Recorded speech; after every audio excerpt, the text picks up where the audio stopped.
Praise the lord. మరొక్కసారి మీతో మాట్లాడటకు దేవుడిచ్చిన ఈ విలువైన సమయం బట్టి దేవునికి కృతజ్ఞతలు.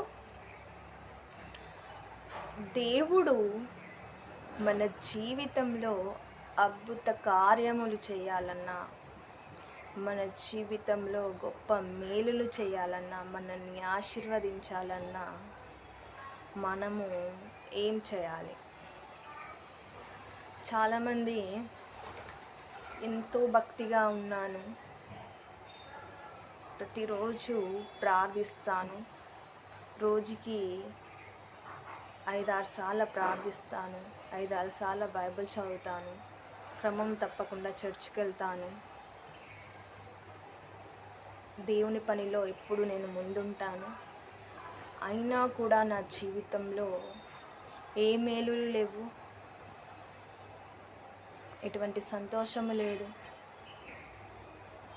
అని బాధపడుతున్నారా? అటువంటి వారికి ఒక మాట నేను చెప్పాలనుకుంటున్నాను. బాధపడడం పక్కన పెట్టి ఇవన్నీ చేస్తావు కరెక్టే, ఇంకను నువ్వు ఏం చేయాలి దేవుణ్ణి అడిగావా? నీ యొక్క ప్రవర్తన ఎలా ఉంది? నీ యొక్క ఆలోచనలు ఏ విధంగా ఉన్నాయి? నువ్వు ఏ మార్గంలో ప్రయాణిస్తున్నావు? ఎంత యథార్థంగా జీవిస్తున్నావు? నిన్ను వలె నీ పొరుగు వారిని ప్రేమిస్తున్నావా?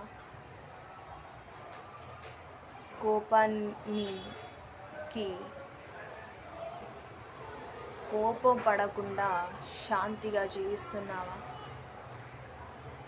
న్యాయంగా నీతిగా నడుచుకుంటున్నావా? ఎవరి పట్ల నీ హృదయంలో ఎటువంటి దురాశన లేదా?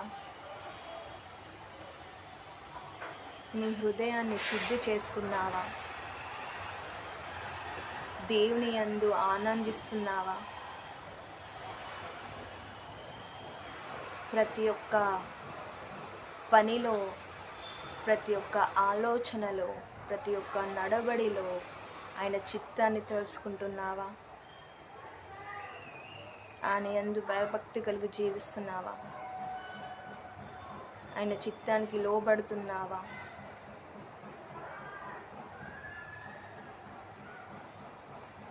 ఎవరి నుంచి ఏది ఆశించటం లేదా? ఇవన్నీ మనం ఆలోచించుకోవాలి. ఎందుకు నా జీవితంలో మేలులు జరగట్లేవు? ఎందుకు దేవుడు నన్ను ఆశీర్వదించట్లేదు? వీటన్ని దేవుడు ఆశీర్వదించాలని నీ దగ్గరికి వస్తున్నాడేమో, నీ యొక్క ప్రవర్తన ద్వారా ఆ ఆశీర్వాదాన్ని పొందుకోలేకపోతున్నావేమో.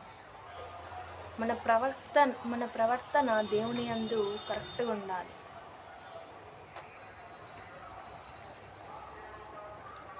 ఆయన యందు మన ప్రవర్తన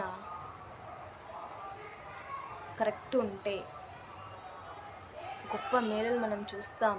ఇది మాత్రం నిజం. హృదయంలో పాపం పెట్టుకొని నేను చర్చికి వెళ్తున్నా, నేను వాక్యం చదువుతున్నా, నేను ప్రార్థిస్తున్నా అంటే ఏం లాభం లేదు. నువ్వు ఫస్ట్ హృదయాన్ని శుద్ధి చేసుకో. ఎవరి పట్ల ఎటువంటి కోపం నీకు ఉండకూడదు. అందరినీ క్షమించాలి. ఓకే, నిన్ను నిందిస్తున్నారు, నిన్ను తిడుతున్నారు, నిన్ను టార్గెట్ చేస్తున్నారు, నిన్ను అవమానిస్తున్నారు, అయినను వారి గురించి ప్రార్థించు, వారు మారాలని ప్రార్థించు దేవుని నామమున. అంతేకాని వారి విషయంలో నువ్వు నీ హృదయంలో ఎటువంటి కుళ్ళు పెట్టుకోకూడదు. ఎప్పటికప్పుడు హృదయాన్ని శుద్ధి చేసుకుంటూనే ఉండాలి.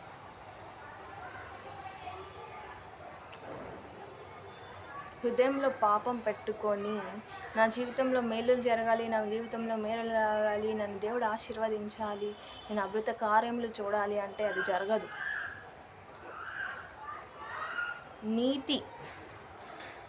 నీతిగా జీవిస్తున్నావా? న్యాయంగా నడుచుకుంటున్నావా? చెడును విసర్జించుచున్నావా? మంచి మార్గంలో ప్రయాణిస్తున్నావా? యథార్థవంతునిగా జీవిస్తున్నావా? యథార్థవంతురాలుగా జీవిస్తున్నావా? ఆలోచించండి. మంచి ప్రవర్తన కావాలి మనకి. మనం ఎవరి పిల్లలం? సృష్టికర్త యేసయ్య పిల్లలం మనం. యేసయ్య ఎలాంటి వాడు? ఒకసారి ఆలోచించండి. మన దేవుడు ఎలాంటి వాడు? మన దేవునిలో ఏ ఒక్క పాపమన్నా ఉందా?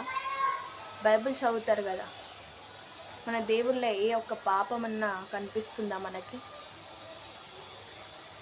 చివరికి ఎంతగా హింసించి సిలువ వేయించి చంపేసి అతని మీద ఉంచి కొరట దెబ్బలు ముళ్ళ కిరీటం పెట్టినా కూడా తండ్రి వీరు ఏం చేయుచున్నారో వీరు ఎరుగరు గనక వీరిని క్షమించి అని అన్నాడు. అంత గొప్ప అలాంటి పరిస్థితిలో కూడా ఎవరైనా అనగలుగుతారా అండి అలాంటి మాట? అలాంటి గొప్ప దేవుడు మన దేవుడు. ఆయనలో ఎటువంటి పాపం లేదు. ఆయనలో ఎటువంటి పాపం లేకపోతే మనలో కూడా ఎటువంటి పాపం ఉండకూడదు. మనం ఎవరి పిల్లలం? ఆయన పిల్లలం. తల్లిదండ్రులు ఎలా ఉన్నారో వారి పిల్లలు కూడా అలానే ఉంటారు కదా. తల్లిదండ్రులు అంత మంచి ప్రవర్తన వారికి ఉంటే వారి ప్రవర్తన కదా పిల్లల్లోకి కూడా రావాలి. మన దేవుడు ఎలాంటి వాడు మనం ఆలోచించాలి. ఆయనలో ఎటువంటి పాపం లేదు, ఎటువంటి కీడు లేదు. అలాంటి జీవితం మనం కూడా జీవించాలి. దేవుడు కోరుకునేది కూడా అదే మన నుంచి. నాలాంటి జీవితం నా పిల్లలు జీవించాలి, పరలోకంలో చేర్చబడాలి. ప్రతి ఒక్క పిల్లలు ప్రతి ఒక్క మనిషి పరలోకం రాజ్యంలో చేర్చబడాలి అని దేవుడు కోరుకుంటున్నాడు. ఏ ఒక్క మనుషుడు కూడా నశించిపోవడానికి వీలులేదని దేవుడు కోరుకుంటున్నాడు.